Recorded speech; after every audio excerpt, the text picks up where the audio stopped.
Hello everyone, this is Alan Whitford from RCEURO, conducting one of our thought leader conversations with Julie Parsons, the MD of Premium Consulting and a co-board member of the global organization NPA. Hi Julie, how are you doing?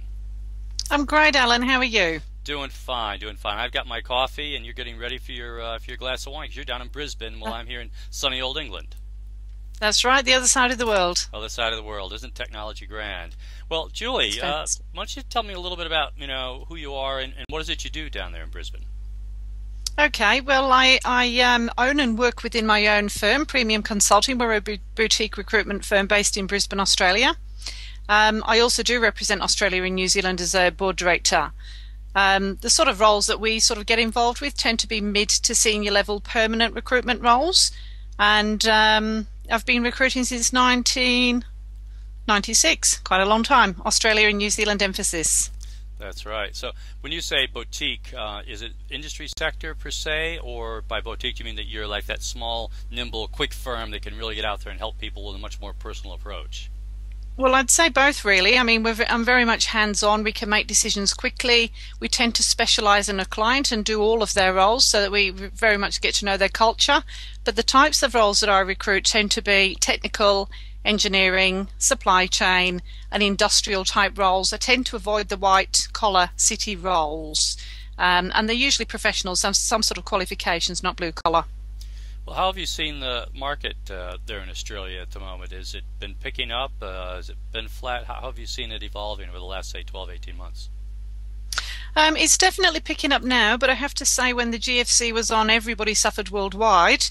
I do believe that Australia and New Zealand came out of it very lightly compared to, say, what was happening in the UK, Europe and the US. So we never quite hit the doldrums, but it was certainly quieter than it has been.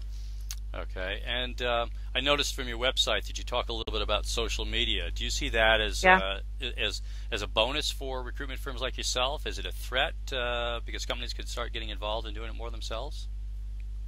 I don't see social media as a threat. I see it as a skill that we need to learn how to use. And I think with IT and technology these days, we can get bombarded with different things that we can use. It's more about linking into what you feel's worthwhile for your particular industry and for your particular clients. But I think it's the way of the future, and I think if you ignore it, you won't be in business. I think that's a really good point that we're seeing pretty much everywhere. Is that it's another set, as I call it, communication channels for sure that we have to grab hold of. Absolutely. Are some of your clients international? Is that why you get involved with NPA? NPA is definitely a passion of mine, and that's probably not why I got involved. I think I got involved because I thought it made absolute sense to be a member rather than not be a member. But some of my clients are international, and I definitely see NPA as a selling point in the services that I can offer to them, but also in the services that I can offer to candidates, meaning a wider range of roles that they can look at.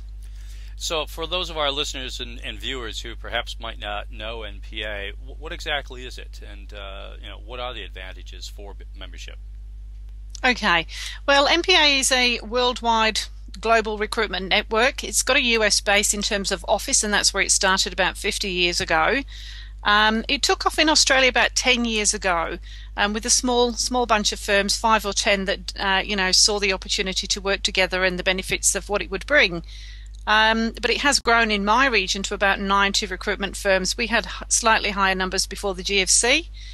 The benefits that we have is, the way that I see it is, we're able to work with other recruitment firms, say around my region or globally, in the sense of sharing candidates or jobs and industry expertise. So apart from the opportunity of splitting jobs and more revenue, and we have the technology to allow that to happen very easily and in a safe, privacy controlled environment, it's more not just split jobs, but it's more about the industry knowledge that we can share. We share all sorts of things. We have conversations about what database are you using, Privacy Act, how are you saving money with your suppliers. So there's much more than just splitting jobs. I think that's fantastic, and I think you're right. The most important thing is that you're actually communicating with each other as colleagues, not just as competitors. Certainly, I see in the UK there are a few networks. One of the Team Network, who MPA have partnered with, that are trying to build that sort of cooperative, if you will, or coopetition, a great American phrase. But at the same time, what we've seen here in the UK is with 18,000 recruitment businesses, there's a great resistance to that type of sharing or that type of cooperation. Were there other networks or were there other initiatives going on in Australia that led you to say, hey, this can really work here, or was this one of the first? No, there was a similar type of organisation, not quite the same. It was more that they were finding jobs and having members and dishing jobs out to them. They were more of a business development type firm. But I hadn't come across anything like NPA, and I couldn't see any reason why not to join, and I couldn't see any reason why it wouldn't work. But with any organisation that you join or anything that you get involved with, it's what you put in is what you get back. I put a lot into it. I market myself, my firm, what we do. Extensively. I do it on all my documentation, and it works. Yeah, I've seen that. Good notices of it up on your website, and as I said, I've talked with Dave Nurs. He mentioned you pretty much every time we talk, and I think that's fantastic because it is about promoting your organization. And I'm going to be speaking to Narissa Rios in Philippines hopefully later this week as well. And as someone who's recruited around the world, I think it's fantastic that you jumped into this and are so supportive of it.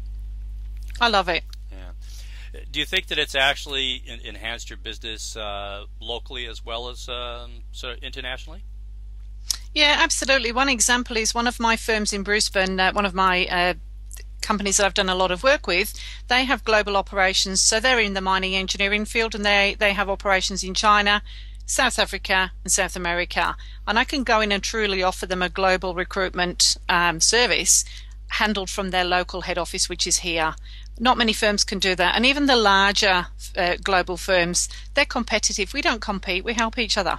Yeah, I think that's a really good sign. I mean, when I started in recruitment, more years ago than I want to think about, we were part of a network of one company that had 7 offices, and pretty much if we didn't offer our jobs to one of the other offices, if we couldn't fill it, it was pretty much a fireable offense. It was like half a fee to me was always better than no fee at all. And so I've struggled at times to try and understand why companies don't actually want to actively cooperate with other firms, because isn't, after all, our end goal helping the customer? Yeah, Alan, I mean, I feel like I've got recruiters working for me, not only in Brisbane and around Australia, but around the world, and they're working for me. If I give them a brief, they're working for me. I mean, what sort of, not many recruitment firms can offer that service to their clients. What do the candidates think about it? Do you explain to them that, hey, when you come to us, that there's an opportunity possibly to work somewhere else in the world with through our network? Absolutely, I live and breathe it, and if anything, you get a better relationship with your candidates because they see you as more informed and more connected, and you are truly able to offer them more opportunities. And the technology that we have at NPA and that we use means that we can make our partners easily aware of the candidates and the skill sets that we have.